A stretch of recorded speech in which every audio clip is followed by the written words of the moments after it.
Hi friends, YouTube पर आप सभी का स्वागत है। दोस्तों, मैं फिर से आप सभी के सामने BHDC 132 का एक बहुत ही महत्वपूर्ण प्रश्न को लेकर आया हूं इस वीडियो के माध्यम से। और यह एक ऐसा प्रश्न है जो हर बार एग्ज़ाम में आता है और इस बार भी एग्ज़ाम में आने की संभावनाएं काफ़ी ज़्यादा है। सो आप सभी से रिक्वेस्ट है कि आप एग्ज़ाम में जाने से पहले इस प्रश्न को ज़रूर से ज़रूर एक बार पढ़ के जाइए, क्योंकि एक ऐसा प्रश्न है जो हर बार एग्ज़ाम में रिपीट होता है और इस बार भी एग्ज़ाम में आने की संभावनाएं 100 में 110% है। ओके, तो आइए चलते हैं और जानते हैं कि कौन सा प्रश्न है जो कि एग्ज़ाम के लिए काफ़ी ज़्यादा इम्पोर्टेंट है और जिसे हमें एग्ज़ाम के पहले पढ़ के जाना है।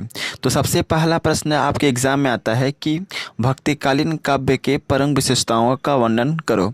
यह प्रश्न जो है लगभग कितनी बार जो है एग्ज़ाम में आ चुका है और यह चीज़ को आप जान सकते हैं जब आप प्रीवियस ईयर का प्रश्न पत्र को डाउनलोड करेंगे, उसमें देखेंगे कि यह प्रश्न पूछा गया है। तो परीक्षा में प्रश्न आता है कि भक्तिकालीन काव्य के प्रमुख विशेषताओं का वर्णन करो। तो सबसे पहले आपको हेडिंग के अंतर्गत लिखना है कि भक्तिकालीन काव्य की प्रमुख विशेषताएं निम्नलिखित है, जो इस प्रकार है। सबसे देखिए, एक चीज़ बता दूं यहाँ पर कि जब भी भक्तिकालीन काव्य की प्रमुख विशेषताएं आए या रीतिकालीन काव्य की प्रमुख विशेषताएं आए तो आपको हेडिंग के तौर पे ही लिखना है और हेडिंग के अंतर्गत कम से कम 3 लाइन या 2 लाइन आपको लिखना ही है, तभी आपको अच्छे नंबर मिलेंगे। तो अगर पैराग्राफ की तरह लिख के आएंगे तो आप अच्छे स्कोर नहीं पाएंगे। सो आप सभी से रिक्वेस्ट है कि इस तरह के प्रश्न को आप हेडिंग के तौर पे ही लिखें। ओके, तो सबसे पहला हेडिंग देना है और लिखना है ईश्वर का गुणगान। इस हेडिंग के अंतर्गत हम लिखेंगे कि भक्तिकालीन काव्य की सबसे प्रमुख विशेषता यह है कि इस काल के कवि ने ईश्वर का गुणगान किया है। इसका कारण यह है कि इस काल में जितने भी कवि थे उन सभी कवियों के मन में ईश्वर के प्रति प्रेम की भावना थी और उन्होंने अपनी रचनाओं में ईश्वर के प्रति प्रेम को ही दिखाया है। फिर से कह दूं, ईश्वर का गुणगान जो है भक्तिकालीन काव्य की सबसे प्रमुख विशेषता है, क्योंकि इस काल के कवि ने ईश्वर का गुणगान किया है। और इसका कारण यह है कि इस काल में जितने भी कवि थे उन सभी कवियों के मन में ईश्वर के प्रति अपार प्रेम की भावना थी और उन्होंने अपनी रचनाओं में ईश्वर के प्रति प्रेम की भावना को ही दिखाया है। दूसरा नंबर हेडिंग लिखेंगे आप गुरु का महत्व। इस हेडिंग के अंतर्गत आपको लिखना है कि गुरु का महत्व भक्तिकालीन काव्य की सबसे प्रमुख विशेषता है, क्योंकि इस काल के कवियों ने अपने रचनाओं में गुरु के महत्व को दिखाया है।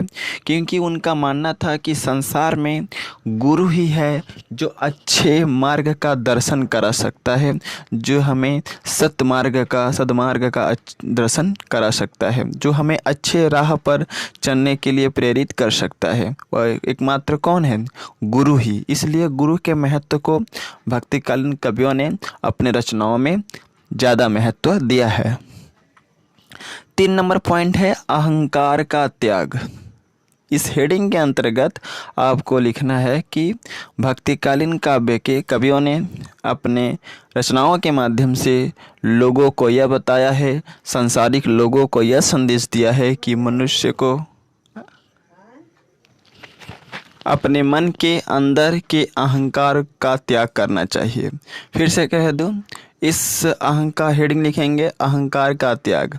इस हेडिंग के अंतर्गत आपको लिखना है कि भक्तिकालीन काव्य के कवियों ने अपने रचनाओं के माध्यम से लोगों को यह बताया है कि मनुष्य को अपने मन के अंदर का अहंकार का त्याग करना चाहिए, क्योंकि जब तक मन के अंदर जो है अहंकार रहेगा, ईर्ष्या रहेगा, माया रहेगा, लोभ रहेगा, तब तक ईश्वर का वास जो है हमारे हृदय के अंदर नहीं हो सकता है। इसलिए इस काल के कवियों ने अपनी रचनाओं के माध्यम से अहंकार का त्याग करना बताया और कहा कि जब मन के अंदर अहंकार पूरी तरह से खत्म हो जाएगा तो ही ईश्वर और भगवान जो है हमारे हृदय में निवास करेंगे।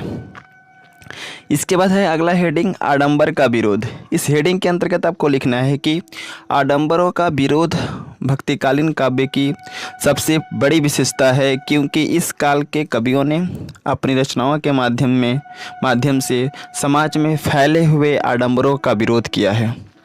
तो आडंबर का विरोध जो है भक्तिकालीन काव्य की सबसे प्रमुख विशेषता है। इसके बाद आता है 5th नंबर पॉइंट, जो कि है अलौकिक साहित्य की रचना।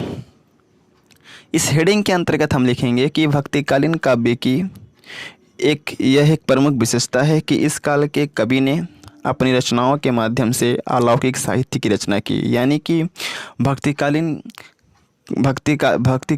काल में जितने भी कवि हुए थे, जितने भी रचनाकार हुए थे, उन सभी कवियों ने, उन सभी रचनाकारों ने अपने समय में, यानी कि उस तत्कालीन समय में जितने भी साहित्य की, जितने भी काव्यों की रचना की, उसमें ज़्यादातर जो था अलौकिक साहित्य होते थे। और अलौकिक साहित्य का मतलब क्या होता है? वह साहित्य या वह काव्य जो कि भगवान या ईश्वर से रिलेटेड हो, ऐसे साहित्य, ऐसे काव्य को हम बोलते हैं अलौकिक साहित्य। तो ज़्यादातर अलौकिक साहित्य ही लिखे गए भक्तिकालीन काल में। इसके बाद आता है भक्ति भाव की प्रधानता। इस हेडिंग के अंतर्गत आपको लिखना है कि भक्तिकालीन काव्य की प्रमुख विशेषता यह है कि इस काल के कवियों ने अपने रचनाओं के माध्यम से भक्ति की भावना को लोगों के मन के अंदर जगाने का प्रयास किया है और उसमें काफ़ी सफलता भी उन्हें मिली थी। इसके बाद आता है समानता का भाव। इस हेडिंग के अंतर्गत हम लिखेंगे कि समानता का भाव भक्तिकालीन काव्य की प्रमुख प्रवृत्तियां हैं, क्योंकि इस काल के कवियों ने अपने रचनाओं के माध्यम से समाज के सभी लोगों को समान रूप से देखा है। समाज में रहने वाले किसी भी व्यक्ति को उसकी जाति, उसके धर्म, उसके रंग, उसके लिंग के आधार पर किसी भी तरह का भेदभाव नहीं किया है। तो समानता का भाव भी भक्तिकालीन काव्य की प्रमुख विशेषता है। इसके बाद आता है 8 नंबर पॉइंट है, जो कि है लोक कल्याण की भावना। इस हेडिंग के अंतर्गत हम लिखेंगे कि लोक कल्याण की भावना भी भक्तिकालीन काव्य की प्रमुख विशेषता है, क्योंकि इस काल में जितने भी कवि थे या जितने भी रचनाकार हुए थे, उन सभी कवियों ने, उन सभी रचनाकारों ने अपनी रचनाओं के माध्यम से लोक कल्याण की भावना को सबसे प्रमुख स्थान दिया था। ओके, इसके बाद आता है 9th नंबर पॉइंट, जो कि है अलंकार का प्रयोग। इस हेडिंग के अंतर्गत हम लिखेंगे कि भक्तिकालीन काव्यों में अलंकार का प्रयोग किया गया ताकि रचना को और भी अधिक प्रभावशाली बनाया जा सके। एक चीज़ बता दूं, पहले के समय में क्या होता था, जितने भी कवि थे या जितने भी रचनाकार होते थे, वे अपने रचनाओं में, अपने काव्यों में अलंकार का प्रयोग करते थे। और अलंकार का प्रयोग इसलिए किया जाता था ताकि किसी भी रचना को, किसी भी काव्य को अधिक एट्रैक्टिव या अधिक प्रभावशाली बनाया जा सके, जिससे कि पाठक का मन उस रचना के तरफ बना रहे। इसके बाद है 10th नंबर पॉइंट, जो कि है रस और छंद का प्रयोग। इस हेडिंग के अंतर्गत हम लिखेंगे कि भक्तिकालीन काल में जितने भी रचनाएं लिखी गई, उन सभी रचनाओं में, उन सभी काव्यों में रस और छंद का प्रयोग किया गया, जिससे कि पाठक का मन उस रचना के प्रति बना रहे और वह रचना काफ़ी ज़्यादा प्रभावशाली बना रहे। इसलिए पहले के समय में भक्तिकालीन कवियों ने अपने रचनाओं में रस और छंद का प्रयोग किया। तो आई थिंक जो है आप लोगों को बहुत ही अच्छे और सरल शब्दों में समझ में आ गया होगा कि भक्तिकालीन काव्य की प्रमुख विशेषताएँ या प्रवृत्तियाँ क्या क्या हैं। तो आपको जिस तरह से मैंने बताया है वैसे ही आपको लिखना है। और एक चीज़ बता दूं, इसका अगर आपको PDF चाहिए तो आप मेरे टेलीग्राम चैनल से जुड़ सकते हैं। मैं अपने टेलीग्राम चैनल का लिंक इस वीडियो के डिस्क्रिप्शन में दे दिया हूं। आप जल्दी से जल्दी उस लिंक पर क्लिक करके मेरे टेलीग्राम चैनल से जुड़ जाइए, और जैसे ही टेलीग्राम चैनल पर आते हैं आपको इसका PDF मिल जाएगा और इसके रिगार्डिंग बहुत सारे वीडियो मिल जाएंगे। So best of luck for all of you for exam and thanks for watching my video. जय हिंद, वंदे मातरम।